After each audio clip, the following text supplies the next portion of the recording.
model analisis kovarian. Ya. Oke, apa saja bahasan analisis kovarian itu, atau analisis kovarian itu tentang apa? Ya. Jadi analisis kovarian itu merupakan salah satu tipe model linear yang umum atau general linear model, di mana variabel yang mempengaruhi, jadi variabel independennya itu minimal ada, ya, selain, karena ini kan sebetulnya gabungan antara seperti model kategorial atau model rancangan percobaan dan model regresi, ya. Jadi ada minimal satu variabel bebas kategorik, yaitu yang sering disebut dengan perlakuan, dan satu variabel yang sifatnya kontinu. Nah, tentunya hal ini bermanfaat bila pengaruh perlakuan itu, ya, yang menjadi sorotan itu juga terdapat variabel kontinu. Nah, hal ini bisa saja terjadi bahwa untuk mendapatkan kondisi unit percobaan yang seseragam mungkin itu mengalami kendala. Ya. Jadi tambahan variabel bebas yang sifatnya kontinu dalam ANCOVA itu, ya, variabel ini sering disebut dengan kovarian atau kovariat, ya. Atau orang menyebutnya variabel kendali atau kontrol, ya, atau konkomitan atau confounding, ya. Jadi beberapa buku menggunakan terminologi lain. Yang jelas tujuan dari analisis kovarian ini, ya, tujuan dari analisis kovarian itu adalah mengestimasi, sama, ya, perbedaan antar kelompok atau kelompok variabel, ya, kelompok variabel bebas kategorik, atau kelompok yang dimasukkan di sini adalah perlakuan, ya. Perlakuan, karena biasanya dalam desain eksperimen atau rancangan percobaan itu yang menjadi kajian utama itu adalah kita ingin mempelajari perbedaan antar pengaruh perlakuan, ya. Tetapi dengan adanya variabel kontinu itu, pengaruh ini karena ada pengaruh kovariat itu, ya. Jadi pengaruh yang hanya tadinya dalam ANOVA itu dipengaruhi oleh perlakuan itu harus di adjust atau diselaraskan dengan adanya pengaruh kovariat. Ya, tentunya ini mengalami serangkaian pengujian apakah kovariatnya atau kovariannya ini signifikan apa tidak. Ya. Kalau kovarian atau kovariatnya ini signifikan, maka analisis variannya yang berkaitan dengan pengujian biasanya ingin mempelajari perbedaan pengaruh, ya, perbedaan pengaruh antar perlakuan itu perlu diselaraskan, perlu di-adjust, gitu, ya. Nah, jadi tujuannya kira-kira itu. Kemudian tentunya asumsi-asumsi ANCOVA itu juga terkait dengan asumsi-asumsi yang ada dalam analisis kovarian. Dalam analisis kovarian, dalam analisis keragaman biasa, kalau ini sering menggunakan analisis kovarian atau analisis peragam, ya. Jadi kalau varian itu ragam, kovarian peragam. Ya. Jadi apa saja yang ada dalam analisis varian atau analisis keragaman itu, misalnya independensi pengamatan. Jadi antar pengamatan itu harus saling bebas. Pengujian normalitas error atau normalitas data, ya. Kemudian keragaman atau varian dari masing-masing perlakuan itu harus mungkin. Nah, jadi selain itu, selain tiga ini, ada tambahan bahwa ANCOVA itu yang pertama ada asumsi yang berkaitan dengan linearitas. Linear itu lurus, ya, lurus, linear, ya. Jadi setiap variabel bebas yang sifatnya kategorik itu, variabel bebas yang sifatnya kategoris itu, maksudnya dalam hal ini adalah perlakuan, juga kovariat, ya, kovarian, ya, ini harus memiliki hubungan yang linear terhadap variabel tak bebasnya. Ini Ini anggota terakhir yang saya admit. Habis ini sudah 5 menit. Oke. Jadi jika hubungannya tidak linear, penyesuaian yang dipakai itu juga akan bias. Nah, jadi asumsinya sebagai tambahan asumsi dari apa yang ada di ANOVA itu linearitas. Artinya begini, hubungan antara variabel bebas kategorik, artinya pengaruh perlakuan terhadap respon itu linear.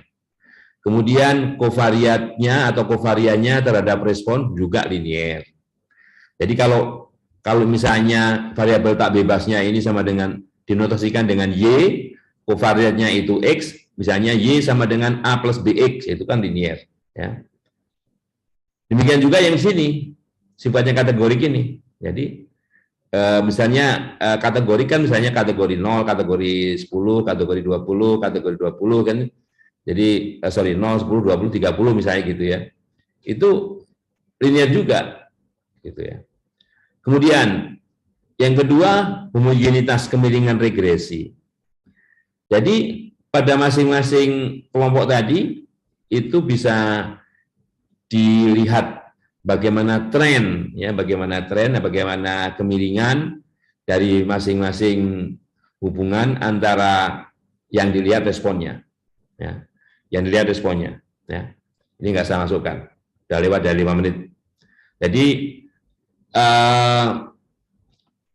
respon itu ya merupakan fungsi linear dari ini ya interaksi antara variabel bebas dan kategorik dan kovariatnya. Jadi harus tidak ada interaksi antara variabel bebas kategorik jadi perlakuan dengan kovariatnya.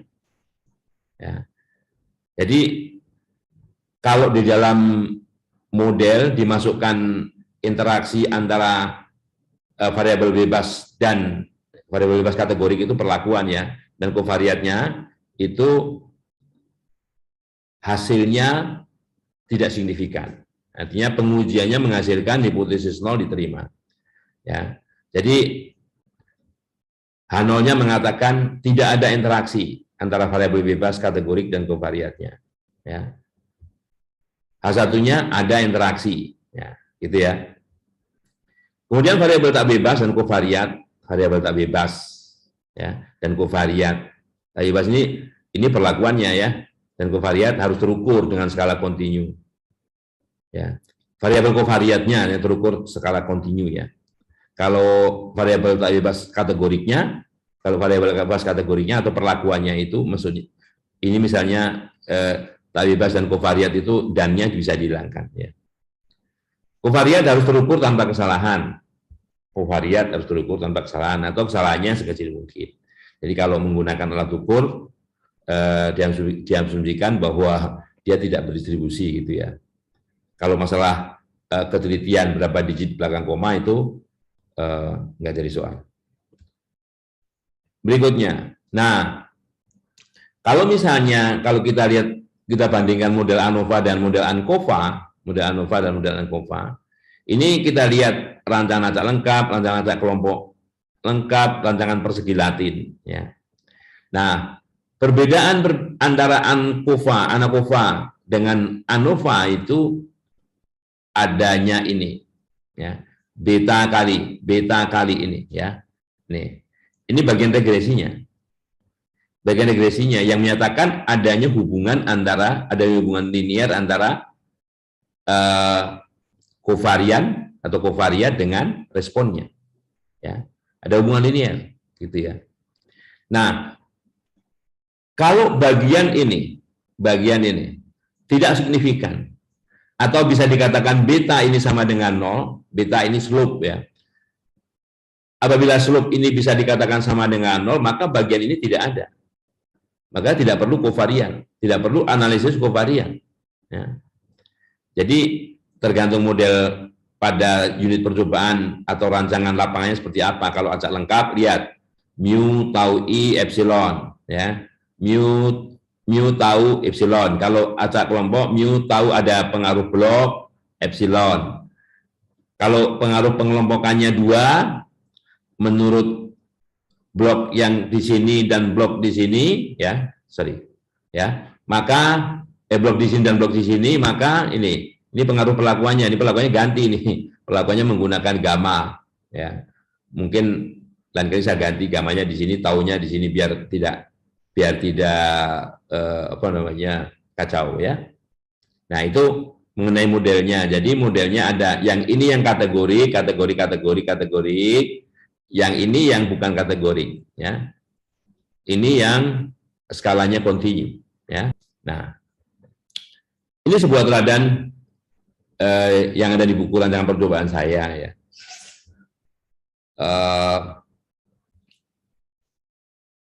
Jadi di sini ada pengaruh perlakuan pemupukan ABC, ya. Pengaruh pemupukan ABC, ya. Terhadap pertambahan tinggi, tapi untuk tanaman tahunan. Tahu tanaman tahunan ya? Dalam bagian tanaman itu ada tanaman setahun atau tanaman semusim, yang satu kali musim itu mati gitu ya, misalnya padi, jagung, dan sebagainya itu semusim atau setahun. Tapi kalau tanaman tahunan, dia hidup terus akan menghasilkan buah dan seterusnya. Ya, tanaman tahunan, termasuk tanaman hutan. Ya, hutan. Nah, jadi ini adalah data pertambahan tingginya, Oke. Ternyata pada saat awal penelitian,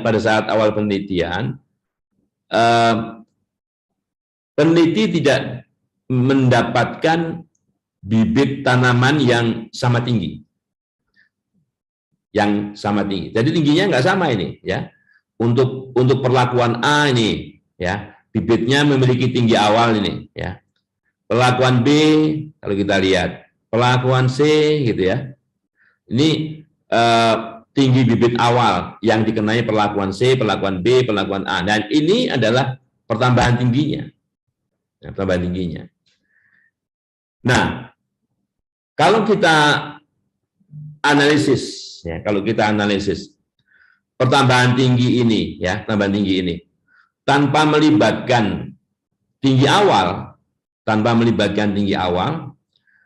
maka analisisnya ini, ya, ya. Di sini, ya, ini perlakuan 2 karena derajat bebasnya 2, karena ini 3 ya, perlakuannya 3, maka derajat bebas perlakuannya 3-1, 2. Di sini hipotesis yang diuji adalah semua pengaruh perlakuan, ya, itu H0-nya ya, semua pengaruh perlakuan sama, jadi H0,2, ya, tau A sama dengan tau B sama dengan tau C. Atau kalau dinyatakan dengan rata-rata populasi, H0,2, mu A sama dengan mu B sama dengan mu C, ya. Oke. Nah, di sini nilai peluangnya, kalau menganalisis ini lama, ini analisisnya di Tancop, ya. Ini nilai peluangnya sangat kecil, artinya bahwa hipotesis 0 itu, ya, tidak didukung oleh data ini. Ini menganalisis dengan mengabaikan adanya pengaruh tinggi awal ini. Ya. Nah, kalau tinggi awal yang diuji, walaupun ini agak lucu ya, mana ada pupuk ya, pupuknya belum diaplikasikan, tapi tinggi awalnya dianalisis, ya kan? Nggak apa-apa, ini kan untuk keperluan ini, tapi ini sebetulnya lucu, sesuatu yang lucu kan gitu. Ya. Tapi untuk keperluan adjustment, jadi gitu ya. Nah, angka-angka ini nanti digunakan, ini kan kalau istilahnya bagian awal dalam analisis kovarian itu, tabel analisis kovarian itu ada 2 bagian. Bagian A-nya seperti ini, ya. Kalau saya besarkan dikit, jadi 200. Ya. Nah, gitu ya. Nah, jadi di sini ada sumber keragamannya perlakuan dan galat. Nah, sebetulnya ini pas kebetulan karena tidak ada sumber keragaman lain, karena rancangan lapangannya acak lengkap, maka yang ada dalam sumber keragaman itu hanya perlakuan dan galat. Nah, perlakuan dan galat itu kebetulan sama dengan total, tapi nanti dalam pengujian-pengujian kalau modelnya lebih dari memiliki sumber keragaman lebih dari ini, tergantung apa yang diuji. Kalau ini perlakuan plus galat gitu ya. Nah, perlakuan plus galat. Nah, di sini ada JK dan JHK. Jumlah kuadrat dan jumlah hasil kali. XX ini kalau yang dianalisis adalah kovariannya, tinggi awalnya. Jadi ini bagian di bawah kolom XX ini sebetulnya adalah di sini. Ya. Nih ya. 254, 201, 456 nih ya. Sedangkan yang pertambahan tinggi ini itu yang YY di sini.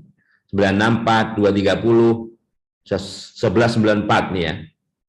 Nah, terus yang XY ini dari mana? Nah, XY ini dari mana? Jadi kalau dilihat formulanya di sini, lihat formulanya di sini ya. Kalau yang X ya menggunakan informasi ini saja ya. Kalau ini kita lihat apa namanya formulanya, nah ya. Sum square perlakuan X, count total X dan sebagainya ya. Ini hanya menggunakan datanya X saja. Demikian juga yang Y di sini itu hanya menggunakan data pertambahan tinggi saja. Nah, ini ya, tambahan tinggi saja. Tetapi yang di sini masalahnya bukan sum square tapi sum product. Rumusnya sama, hanya sum SQ-nya diganti sum product. Sum SQ-nya diganti sum product. Nah, karena produk di sini tidak satu array tapi dua array. Array apa dan apa? Array perlakuan X dan array perlakuan Y.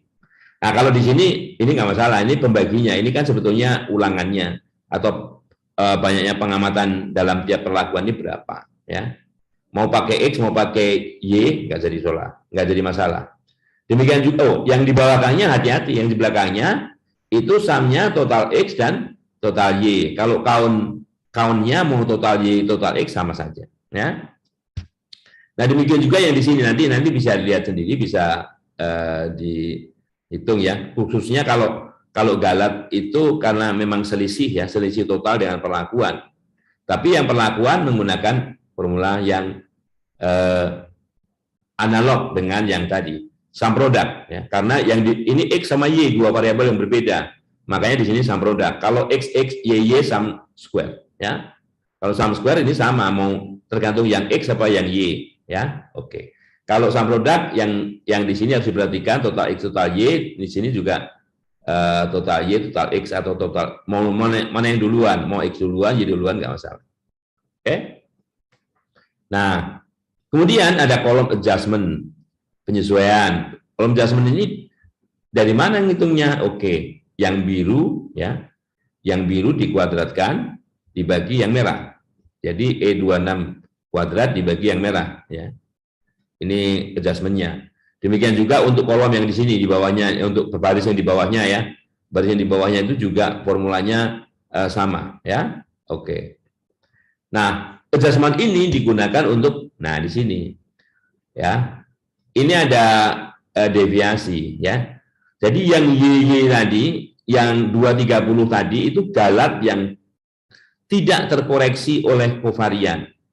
Nah, galat yang terkoreksi oleh kovarian, koreksinya ini. Jadi 230 dikurangi 204. Ini 26 ya, 25,993. Jadi jumlah kuadrat galat terkoreksi ya. Jadi ini kurang ini. Lihat aja nanti formulanya. Demikian juga yang total terkoreksi ini ya. Ini kurang ini ya. Oke. Nah, setelah itu karena ini jumlah kuadrat sum square ya, jumlah kuadrat galat terkoreksi, ini kuadrat tengah galat terkoreksi juga. Nah, seperti hanya kuadrat tengah, yang biasanya kuadrat tengah itu jumlah kuadrat dibagi derajat bebasnya. Karena terkoreksi, pembaginya bukan 12, tapi 12 dikurang 1. Jadi, di sini pembaginya 12 dikurang 1 ya. Oke. Nah, ini pembaginya. Oke, nah bagian B-nya Nah, bagian B-nya itu seperti tabel sumber keragaman biasa ya. Perlakuan galat. Sama ini perlakuannya tetap 2, galatnya 12 kurang 1 jadi 11. Jumlah kuadratnya terkoreksi dari sini 25,993 ya. Kuadrat tengahnya terkoreksi. Nah, sehingga perlakuan terkoreksi ini ya, di sini KKT perlakuan terkoreksi dibagi KKT galat terkoreksi. 223,7 dibagi 2,4 nih ya, 94,69. Yang kalau kita cari peluangnya nilainya sama dengan itu ya. Di FDIS F31 derajat bebas 9, derajat bebas menyebut ya. C31 C32. Caranya gitu. Nah, oke. Nah, sebelumnya sebetulnya ada uji-uji yang diperlukan, misalnya apakah beta yang saya tunjukkan dalam model tadi signifikan apa enggak. Nah, di sini betanya dilihat diuji dengan menggunakan informasi yang ada di sini ya. Jadi G26 ini ya, jumlah kuadrat galat terkoreksi ini ya, bukan dikuadratkan, dibagi langsung kuadrat tengah ini ya, kuadrat tengah galat yang di sini ya. Oke, jadi itu menghitung menguji nilai beta, Oke, ya. Oke, ini nilai signifikan ya. Kemudian apakah rata-rata X sama? Apakah rata-rata X sama? X itu kovarian. Ini dari sini. Nah, ini menguji ini. Ini kan di sini oke, tidak sama ini. X-nya rata-ratanya tidak sama. Pengaruh. Jadi maksudnya tinggi awal dari unit percobaan yang dipakai untuk perlakuan A dengan yang dipakai perlakuan B dan yang dipakai perlakuan C tidak sama karena hasilnya di sini signifikan ya. Demikian juga ya yang di sini tentunya yang Y ya. Nah, oleh karenanya dalam uji lanjut di sini karena perlakuan terkoreksinya signifikan yang di bawah yang pakai tabel ANOVA bagian B ini signifikan ya. Maka uji selanjutnya kalau kita ingin mencari perbedaan antar perlakuan atau rata-rata perlakuan, nah kita gunakan informasi di sini. Oke, ini besarnya slope, besarnya beta, taksiran beta tadi, yaitu E26 dibagi D26 ya. E26 dibagi D26. Ya ini min 2,02 ya. Di tabel bagian A ini besarnya slope. Ini dibagi ini ya. Min 202,8 dibagi 201,6. Slope-nya min 1, nah, min 1, ini ya. Sorry. Oke, min 1, sekian. Nah, dan tadi dikatakan bahwa slope-nya signifikan ya. Slope-nya signifikan. Oleh karenanya ini ada pengaruh ABC ya. Rata-rata akibat pengaruh ini rata-rata respon. Rata-rata respon. Ini rata-rata kovarian ya.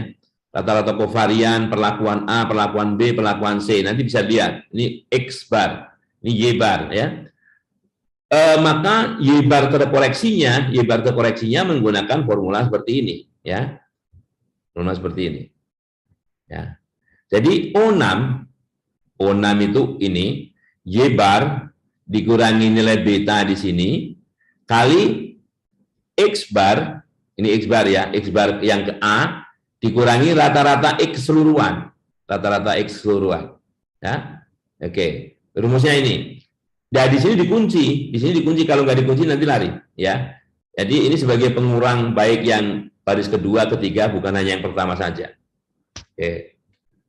Jadi perbedaannya. Nah, dari sini perbedaannya. Adjusted rata-rata akibat perlakuannya. Perlu diketahui bahwa jumlah ini sama dengan 0 ya. Jumlah ini sama dengan 0. Jumlah pengaruh perlakuan itu sama dengan 0 ya. Oke, jumlah pengaruh perlakuannya. Nah, sehingga kalau kita ingin membandingkan pengaruh perlakuan yang sudah ada adjustment, ada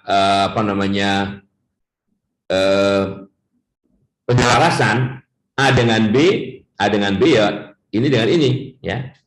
Ini selisihnya berapa? Kalau negatif dipositifkan ya, ini bedanya antara A dan B ya. Makanya di sini menggunakan tanda ABS, absolut ya. Perbedaan absolut ini berapa ya? Oke. 6,42. Variannya dihitung dengan formula ini. Formula varian dari perbedaan itu dihitung dengan menggunakan formula ini ya. E32 itu kuadrat tengah skala terkoreksi. Ini ya. Di tabel bagian B ini kuadrat tengah skala terkoreksi E32. Oke. Oke. Nah, jadi lihat formulanya nanti. Bagaimana mendapatkannya ya? Ini dibagi kali 2 per. Nah, kali 2 per ya di sini. Ini di formulanya di buku rancangan percobaan saya ada ya, bagian akhir dari analisis peraga. Nanti pelajari saja. Nah, kemudian T-nya, nilai T-nya. Nah, nilai T itu ya tentunya nilai beda ini berapa dibagi standar deviasi ya, bagi standar deviasi di sini ya. Oke. Itu statistik T. Jadi di sini berapa, yang biru ini dibagi akar dari yang merah, statistik T. Nah, ini nilai signifikansinya, nilai peluangnya. Nilai peluangnya berapa? Ingat, statistik yang digunakan T. Jadi untuk mencari peluangnya pakai T-DIS. T-DIS berapa di sini? C32. Nah, C32 itu yang mana C32? Nah, C32 itu di sini. Oh, itu derajat bebas skala terkoreksi ya. Derajat bebas skala terkoreksi. Oke. Nah, jadi A dengan B perbedaannya signifikan. A dengan C signifikan. B dengan C juga signifikan. Oke ya? Itu kalau pakai pendekatan aljabar biasa ya. Nah, sekarang bagaimana kalau kita gunakan pendekatan matriks ya? Matriks. Matriks rancangannya sekali lagi ya, matriks rancangan itu ini matriks rancangan ya. Matriks rancangan. Nah, karena Excel itu tidak bisa menganalisis generalized inverse, ya, kita caranya menggunakan partisi. Kita partisi, yang kuning ini namanya matriks mu atau matriks rancangan mu. Ini matriks rancangan perlakuan atau tau. Ini vektor namanya kovarian. Ini vektor respon atau Y-nya. Ya, oke. Bentuk umum dari matriks proyeksi itu X transpose X, hasilnya diinverskan dikalikan X transpose. Sekarang, matriks mu berukuran 15 kali 1. Jadi ini 15 kali 1, ini 1 kali 15, ini 15 kali 1. Yang dalam tanda kurung ini berarti 1 kali 1. Ukurannya atau skalar, ukuran matriksnya ya. Nah, kalau dihitung, ini nilainya 15. 15 diinverskan ya 1/15. Jadi ini 1/15. Oke. Sehingga ini skalar bisa di depannya di sini. Ini 15 kali 1, ini 1 kali 15. Berarti hasil X transpose adalah 15 kali 15. Yang semuanya nilainya 1. Ya. Karena semua nilai 1 ini dikalikan 1/15, jadi ini 1/15 semua ini ya. Ini karena desimal 1/15 itu sama dengan 0,067 ya. Ini 1/15. Oke? Oke ya. Jadi ini 1/15 semua. Atau kalau mau disingkat ini 1/15 kali matriks J. Matriks J itu adalah matriks berukuran n kali n yang nilainya semuanya di sini elemennya 1 ya. Kalau identitas kan yang 1 hanya diagonal saja, yang lain 0 ya. Oke. Kemudian matriks M tau, matriks proyeksi tau ini, lihat X taunya yang biru ini. Yang biru itu ya. Nah, yang biru itu ini 15 kali 3. 3 kali 15, sorry. Ini 3 kali 15, ini 3 kali 15, ya kan? 3 kali 15, 3 kali 15. Nah, Hasil matriksnya 3 kali 3. Hasil matriksnya 3 kali 3. 3 kali 3 nilainya ini matriks diagonal nih ya. 5 5 5. 5 itu dari sini. Kalau nggak percaya nanti dihitung sendiri ya. 5 5 5. Nah, jadi itu. Nah, diseperkan inverse-nya itu. Jadi 1/5. Jadi ini adalah matriks 3 kali 3, matriks diagonal yang nilainya 1/5. Nah, ingat, ini matriks apa? 15 kali 3. 15 kali 3, 3 kali 3, 3 kali 15. Hasilnya tetap matriks 15 kali 15. Yang mana kalau kita evaluasi di sini, ini ada blok diagonal, lihat. Ini semuanya 1/5. Ya, 1/5. Ini 1/5. Ya. Dan ini 1/5 juga. Di sini juga 1/5 ya. Nah, itu masuk blok diagonal. Ya. Oke. Sekarang, di bawahnya lagi ini matrik identitas. Kita harus buat matrik identitas berukuran 15 kali 15. Ini keperluannya apa? Untuk mencari nanti jumlah kuadrat total terkoreksi. Ya. Nah, sekarang, di sini ada perbedaan dua matriks, ya.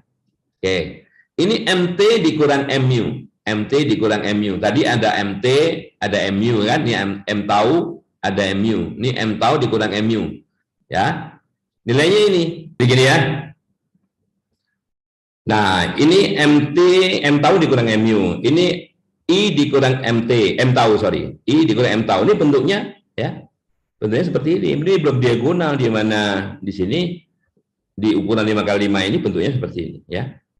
Ya. Oke.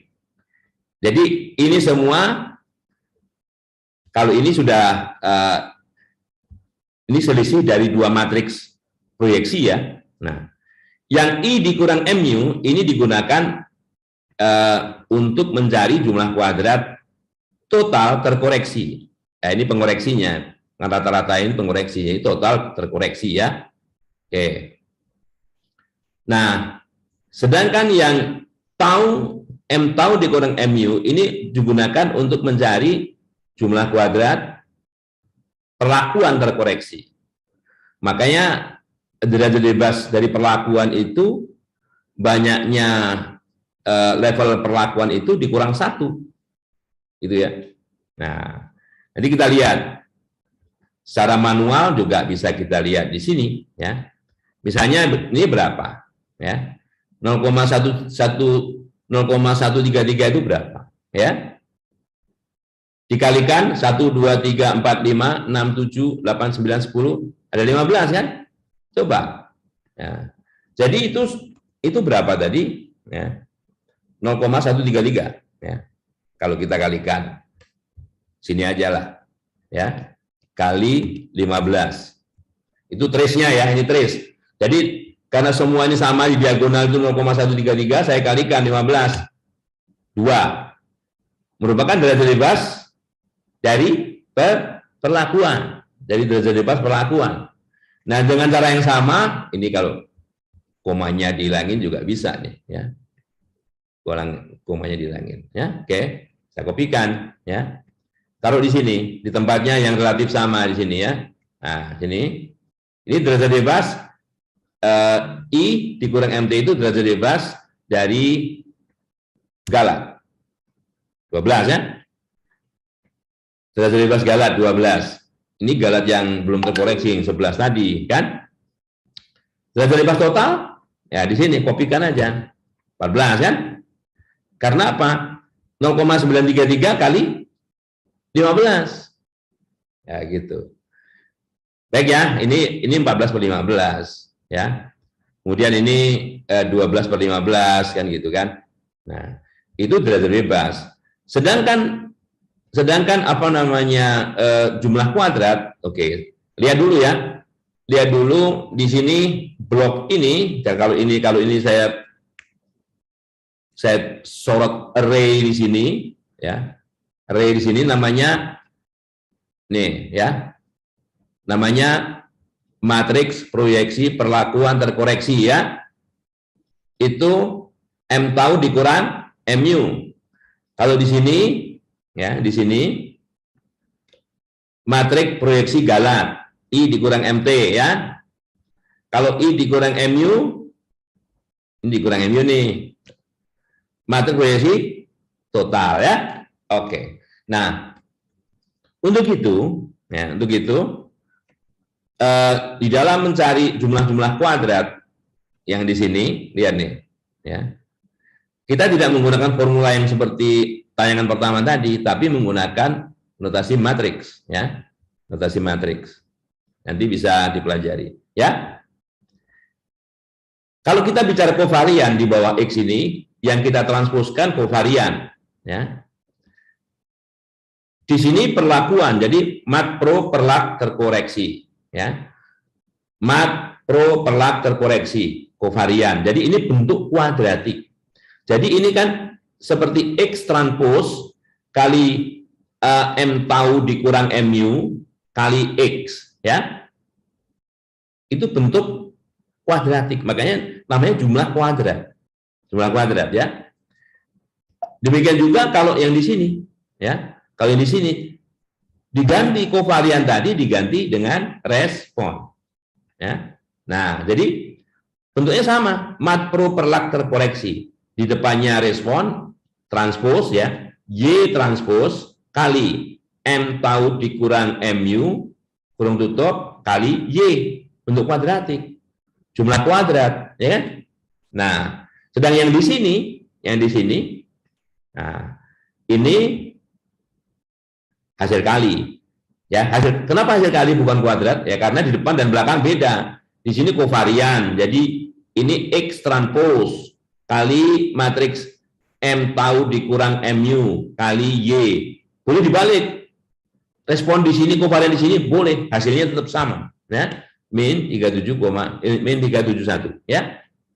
Oke. Jadi pada tahapan tampilan layar ini ya, saya hanya sampai di sini karena perhitungan selanjutnya sama ya, perhitungan selanjutnya sama seperti tadi ya. Keperluan-keperluannya. Oke? Nah, kemudian ini saya bagi dua file ya. Ini ANCOVA kovarian rencana lengkap dengan R. Library yang diperlukan, jadi kalau kalian tidak menggunakan RStudio, menggunakan RGUI, ya nanti cara installnya kan ada. Kalau Studio itu biasanya langsung, waktu kita simpan filenya, dia mengatakan, library ini belum ada, perlu diinstal. Nah, install gitu aja. Tapi sekali lagi, kalau R itu kan harus koneksi ke internet ya. Oke. Lihat library tidyverse pertama. Kemudian tahap awal itu adalah kita membaca data. Nah, ini kebetulan datanya ada di website saya ya. Website saya. Jadi kalau misalnya kalian ketikkan sigitnugroho.id crawly data sampai di sini saja, nanti muncul data-data banyak. Data-data yang bisa berkaitan dengan materi pembelajaran, tapi juga beberapa materi pembelajaran juga belum saya upload di sana, saya lupa ya. Jadi ini filenya dari sana, ancova.ral.txt ya. Nanti bisa diunduh dulu, diletakkan di drive demo atau C terserah. Oke, tapi tentunya dengan merubah di sini HTTP ya. Jadi sini membaca data di drive saya, kalau mau lihat datanya apa itu, oh datanya ini. Sama seperti yang tadi. Pupuk, tinggi awal, pertumbuhan. Cuman cara mengentrinya tentunya berbeda ya. Cara mengentrinya. Jadi kalian bisa bikin sendiri dengan Excel ya, dengan Excel 3 kolom, pupuk, tinggi awal. Nah, karena ini 2 kata, jangan ada spasi. Kalau mau maksudnya tetap 2 kata, tinggi awal garis bawah, tinggi garis bawah awal gitu ya, tumbuhan. Nah, kemudian save-nya bisa CSV, bisa TXT. Kalau saya nyarankan TXT, ya. Oke, dan di sini kita mau tahu, sebetulnya udah tahu juga sih pupuk, tinggi awal, pertumbuhan ini Biasanya pakai names begini ini kalau datanya sangat banyak. Oke, kita mau tahu nama variabelnya itu apa saja. Jadi pupuk, tinggi awal, pertumbuhan, gitu ya. Nah, berikutnya ini adalah ringkasan statistik dan bagaimana kita memvisualisasikan data. Library yang diperlukan R-statics ya. Oke, perhatikan format ini kalau ingin merubah dengan variabel lain dan sebagainya ya. Ini uncovaral ya. Kemudian dari data uncovaral ini di grup ya, di grup dengan groupingnya pupuk. Nah, pupuk menyebut di sini harus ada di name di sini pupuk ya. Terus get summary statistiknya tentang apa? Tentang pertumbuhan. Tipenya common. Nah, common itu adalah statistik ringkas atau statistik deskriptif yang biasa digunakan, ditampilkan dalam atau disajikan itu apa saja. Kalau kita lihat ya. Nah, jadi gini. Nah, jadi kalau itu kita eksekusi, ingat ya, digrupkan menurut pupuk. Pupuknya ada ABC ya. Variabelnya apa? Pertumbuhan. Nah, ini yang common itu ini. Banyaknya data berapa, nilai minimumnya berapa, maksimumnya berapa, median, itu IQR itu interquartile ring ya, interquartile ring. Artinya kuartil ketiga dikurangi kuartil pertama. Ini rata-ratanya min ya. Oke. Nah, kalau sekarang bukan pertumbuhan tapi tinggi awalnya. Ini kalau pertumbuhan ini kan Y-nya. Ini statistik Y akibat A ya, akibat pupuk, mau A, B, C ya. Nah, sekarang yang dilihat adalah tinggi awal. Nah, tinggi awalnya ini X-nya ya. X-nya ini. Ya. Nah, caranya sama cara bacanya. Ini statistik sederhananya atau statistik ringkasannya. Biasanya itu kan statistik sederhana. Ya. Yaitu banyaknya data, minimumnya berapa, maksimumnya berapa dan sebagainya. Karena yang seperti ini, informasi seperti ini itu bisa juga digunakan untuk mencari, oke, data kita itu ada pencilan apa enggak, ada outlier apa enggak. Oke? Oke. Nah, kemudian kalau kita visualisasikan nih, ya, yang membuat menarik, kita pakai library grid extra. Nah, di sini ada 3 plot, ya. Ggplot yang pertama itu kita memplotkan tinggi awal pertumbuhan, ya, tinggi awal pertumbuhan gitu ya. Yang diplotkan ini nanti pupuknya, ya. Oke, ini ada size-nya bisa diganti, kalau nggak 3 ya lebih kecil lagi, boleh silakan. Theme legend positionnya top gitu ya. Oke. Kemudian P2, belum keluar karena nanti kita gabung di sini P1, P2, P3 ya. Nanti bisa kalau misalnya hanya mau 2 atau mau 4 ya mungkin ini kolomnya diganti ya. Tapi biasanya ya 3 aja. Karena cuman 3 hal yang berhubungan dengan scatter plotnya, kemudian box plotnya. Oke ya. Ini masih informasinya sama seperti P1, P2, P3 ini. Nah, kemudian kalau kita grid ring-nya, nah, kita tampilkan begini. Ya. Nah, jadi tampilannya seperti ini. Jadi ada tinggi awal dengan pertumbuhan. Nah, seperti yang saya buat tadi di Excel tadi. Tadi ada yang beginian, ya. Cuman mungkin tadi nggak saya geser ke sel yang dimaksud. Nah, ini kalau kita lihat, ini ya, ini yang dimaksud tadi, asumsi-asumsi tadi. Kita lihat nih, ini ada kecenderungan, trennya kan begini nih, yang biru, ya. Yang biru ini pupuk yang C ini pupuk C, ini pupuk B, ini pupuk A, kan punya tren yang sama. Nah, semakin tinggi awal yang semakin atau bibit yang semakin tinggi ini, malah pertumbuhannya semakin kurang kan gitu, pertambahan pertumbuhannya semakin kurang kan gitu. Nah, kemudian ini pupuk, kalau kita lihat masing-masing pupuk ini ya, dilihat pertumbuhannya. Kalau ini pertumbuhan di tinggi awal ya. Kalau ini yang nggak logis nih, kalau ini yang nggak logis, tapi nggak apa-apa. Nah, yang jelas yang merah ini untuk pupuk A, yang hijau untuk pupuk B, yang C yang biru untuk pupuk C. Nah, ini terlihat di sini ya, terlihat di sini bahwa C ini berbeda dengan A dan B. Ini juga C berbeda dengan A dan B, sedangkan A dan B ini tidak signifikan. Karena ini overlap. Ini juga overlap, gambar ininya overlapping ya. Nah, gitu.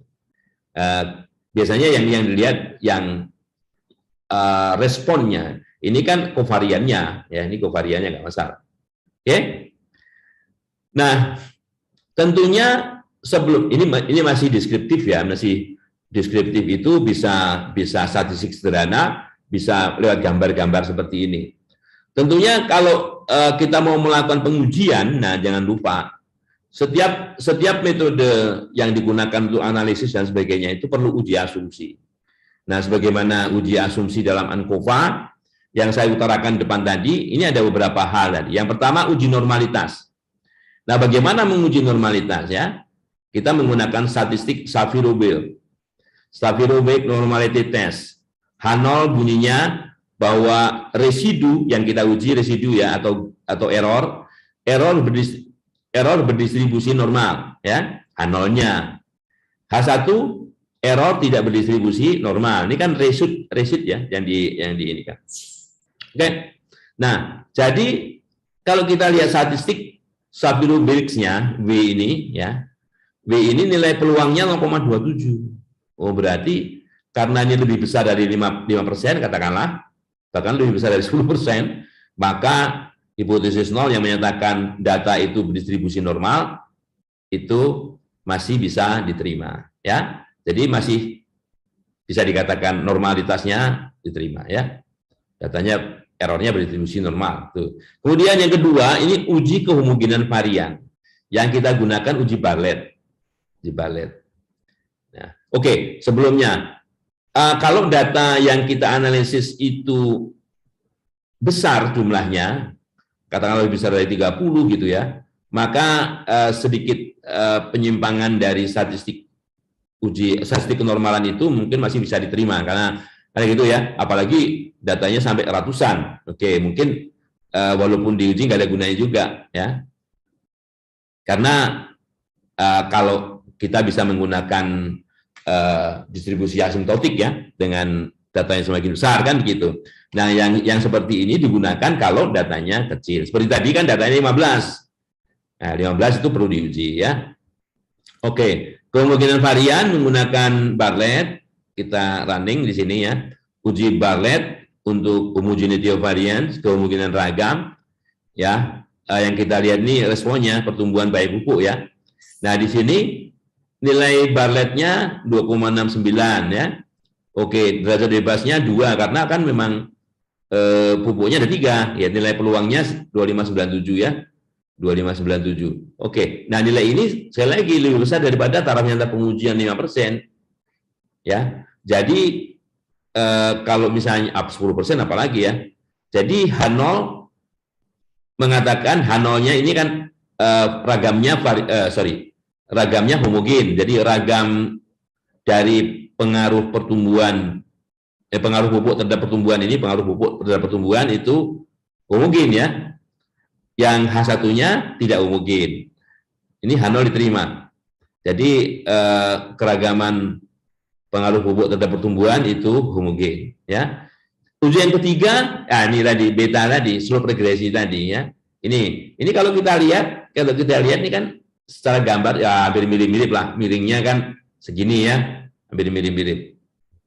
Nah, bagaimana ini? Kalau kita running ya. Nah, ini tadi uji kehomogenan slope regresi itu sama saja menguji apakah antara perlakuan ya pupuk dan kovariat ini independen apa enggak. Jadi kita taruh modelnya di sini pupuk ya dan tinggi awal ya, pupuk dan tinggi awal ya. Oh, di sini nilai peluangnya 0,60. Artinya interaksi antara pupuk dan tinggi awal ini tidak signifikan. Nah, ya ini yang kita cari, yang harusnya tidak signifikan kan ini independensi. Kalau misalnya dia signifikan, nah berarti ada pengaruh ini ya, ada pengaruh interaksi. Oke, jadi cara naruhnya begini, pupuk bintang tinggi awal gitu ya. Nih, ini responnya, ini perlakuannya, ini kovariatnya, kan gitu. Dan yang terakhir uji linearitas. Uji linearitas, apakah, nah ini ya, nah ini linear hubungannya ya, linear ya, pertumbuhan. Ini pertumbuhan di tinggi awal ya, oke, bisa dikatakan linear ya, oke. Oke, nah sekarang baru ANACOVA-nya. Cuman ANACOVA-nya tampilannya tidak seperti apa yang ada, yang saya sampaikan dan yang ada di buku saya atau buku-buku tempat lain. Ada apa, tabel A dan tabel B ya. Jadi ANOVA-nya begini. Nah, ini cara bacanya nih. Ini ANOVA tabel ya. Nah, ANOVA ini menggunakan istilahnya pengujian tipe 3 ya.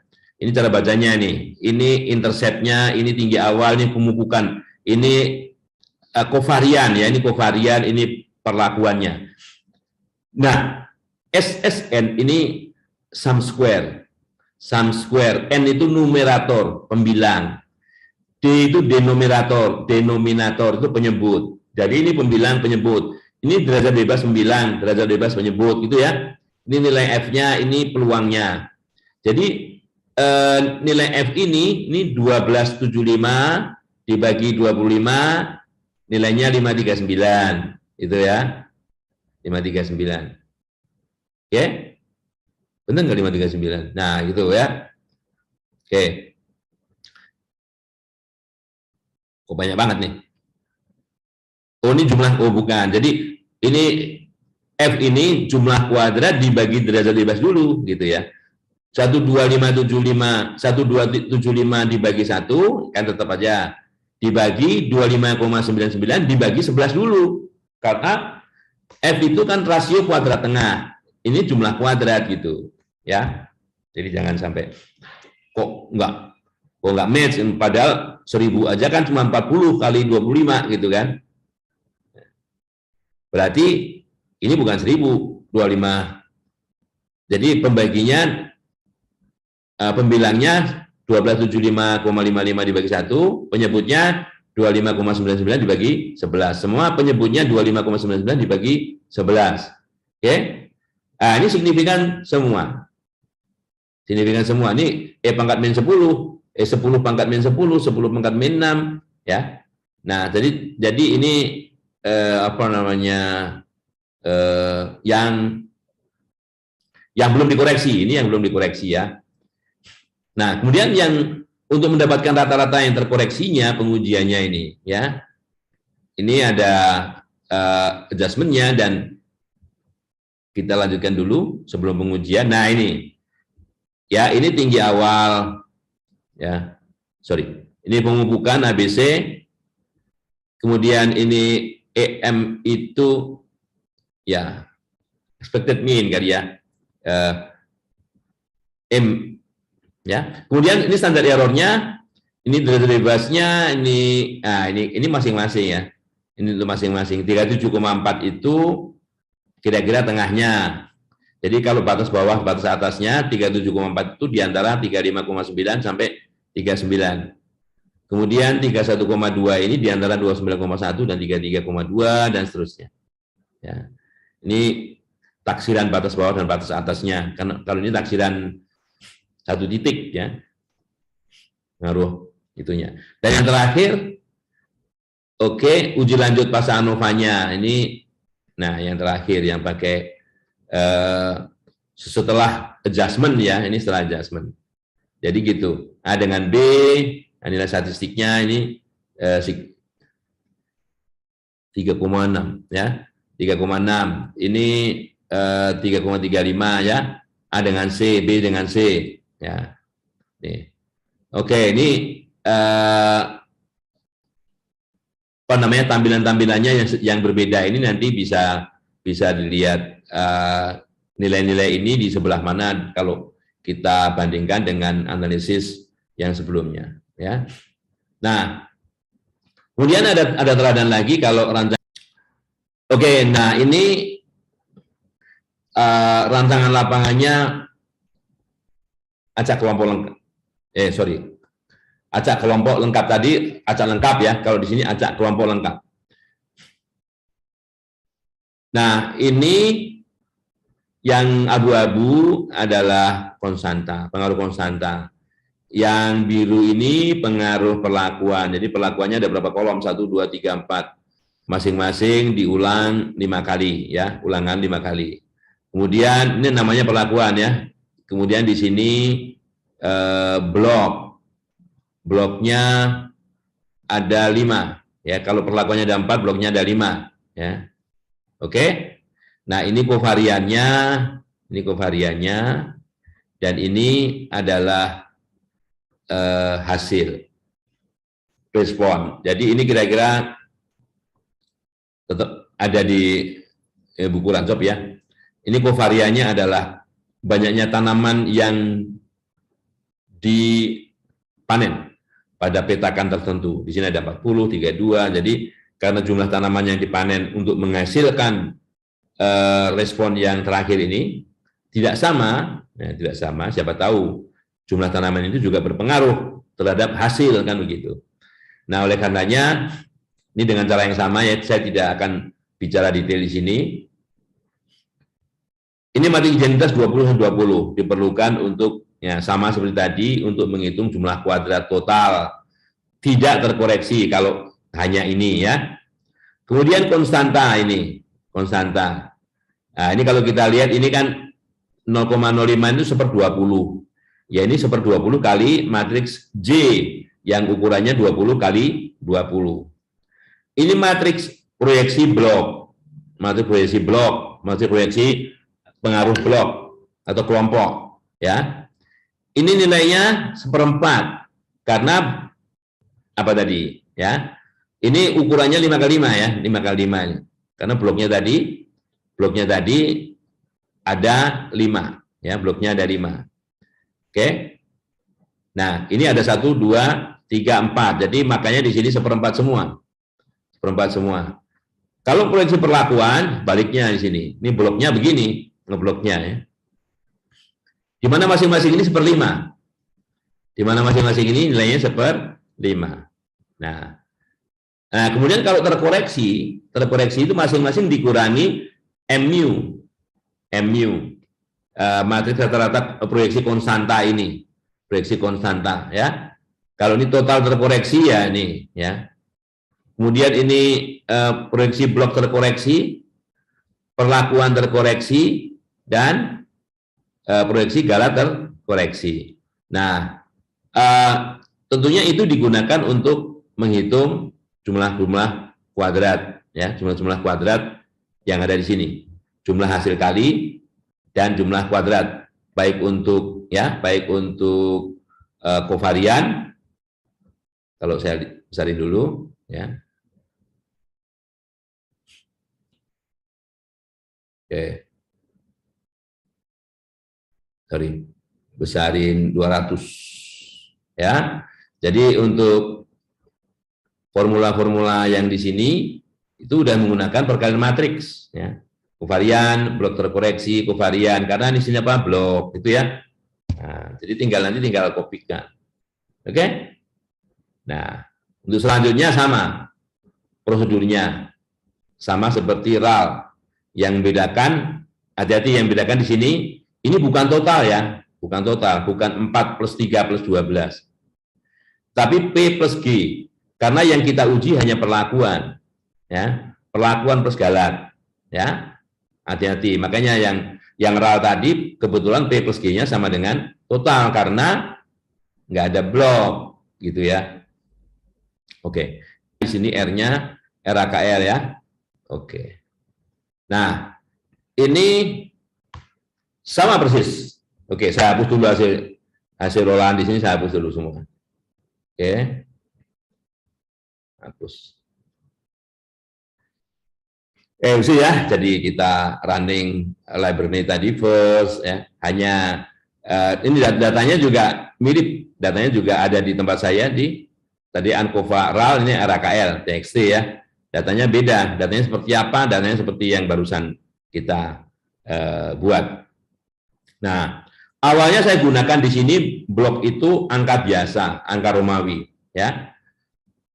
Sorry, angka Arab 123 yang kita biasakan, ya kita biasa pakai. Kemudian varietas juga gitu, 123.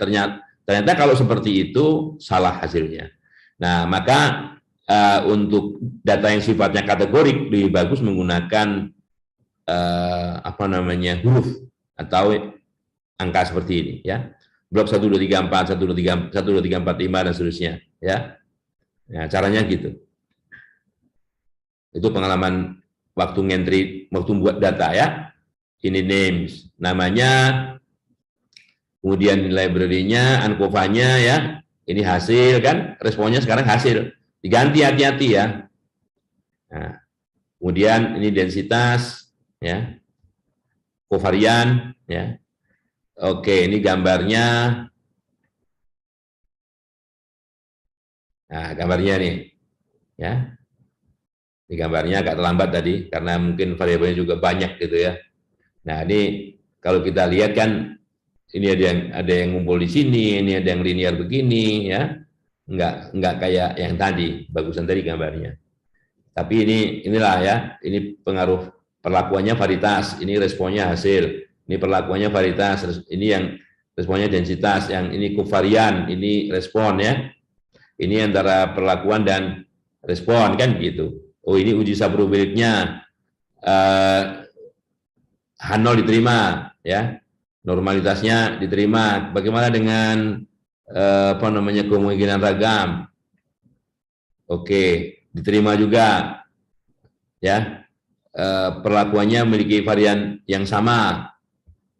Terhadap pengaruh ya. Ini interaksi antara varietas dan densitas sama ini ya. Nilai peluangnya besar.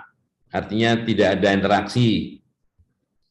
Uji linearitas melalui ggplot. Oke, ya kira-kira masih sama lah ini ya, secara gambar. Nah, sekarang analisis keragamannya ya. Nah, ini nanti bisa lihat dibandingkan dengan apa yang kita kerjakan pakai Excel ya. Tapi tampilannya tentu beda. Saya lagi cara bacanya nih. Dari mana 90? 7598 dibagi 1 dibagi dengan 924 dibagi 11 kan gitu. Oke. Nah, itu ini adjustment-nya dan terakhir nah ini untuk bandingkan tadi kalau tadi cuma 3 nih karena 4 ya AB AC AD BC BD CD ya. Hati-hati ya kalau cuma gini nih dua ini kurang signifikan ini ya. Ini kurang signifikan kalau dua ini. Karena 5,05 kali 10 pangkat min 2 berarti mundur 1 mundur 2 0,05. Nah, gitu ya. Jadi kalau E min 2 atau 10 pangkat min 2 ini tidak signifikan.